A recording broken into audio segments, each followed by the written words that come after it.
Bonjour, bienvenue dans la Minute Culturelle. Et aujourd'hui nous allons parler du manga. Ah non Michel, des mangas. Donc aujourd'hui un épisode pour expliquer les mangas à ta grand-mère. Comme ça, elle t'offrira peut-être autre chose qu'un pull avec des chatons pour ton anniversaire. Tout d'abord, l'origine du mot manga, man qui signifie divertissant et ga qui signifie image. Voilà, le manga moderne il a été inventé par Osamu Tezuka qui était un mangaka dans les années 50 qui a créé Le Roi Léo, Astro Boy, L'Histoire des Trois Adolphes et Blackjack. Tiens d'ailleurs, tu savais qu'il était fan de Walt Disney en fait, c'est pour ça qu'il faisait des grands yeux à ses personnages et c'est lui qui a instauré ce type de dessin pour les mangas.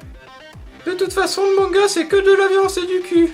Ces a priori sont bien évidemment réducteurs, cela reviendrait à dire que le cinéma est globalement violent ou la bande dessinée complètement érotique.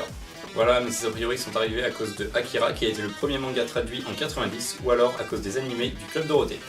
En librairie, vous pourrez donc retrouver les mangas classés par genre. Tout d'abord le Kodomo, Le manga pour les enfants type Pokémon ou Doraemon, ensuite le Shonen, comme Dragon Ball, Senseiya ou Captain Tsubasa. mais aussi le Shoujo, Le manga pour les filles comme Nana, Fruit Basket ou Lavina, le Seinen, qui est un manga plutôt pour les adultes comme Hellsing, Gantz ou Ghost in the Shell, et enfin le Hentai. qui est un manga pornographique comme... Et les blogueurs Bible Black, Discipline, Temptation, Shinen. Sachez que le livre le plus vendu en France en 2012 est un manga, il s'agit de One Piece, c'est également la BD japonaise la plus vendue au monde.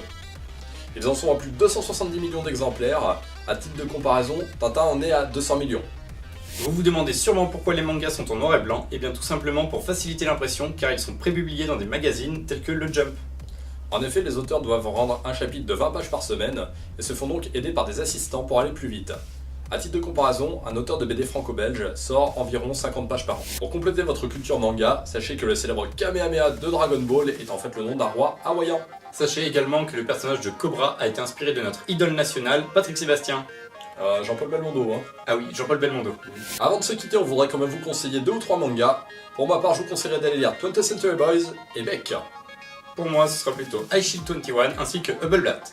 Voilà, on vous donne rendez-vous dans 2 semaines pour un nouvel épisode. Sayonara! N'oubliez pas de partager notre vidéo sur les réseaux sociaux et ferroviaires, et surtout, abonnez-vous à notre chaîne YouTube.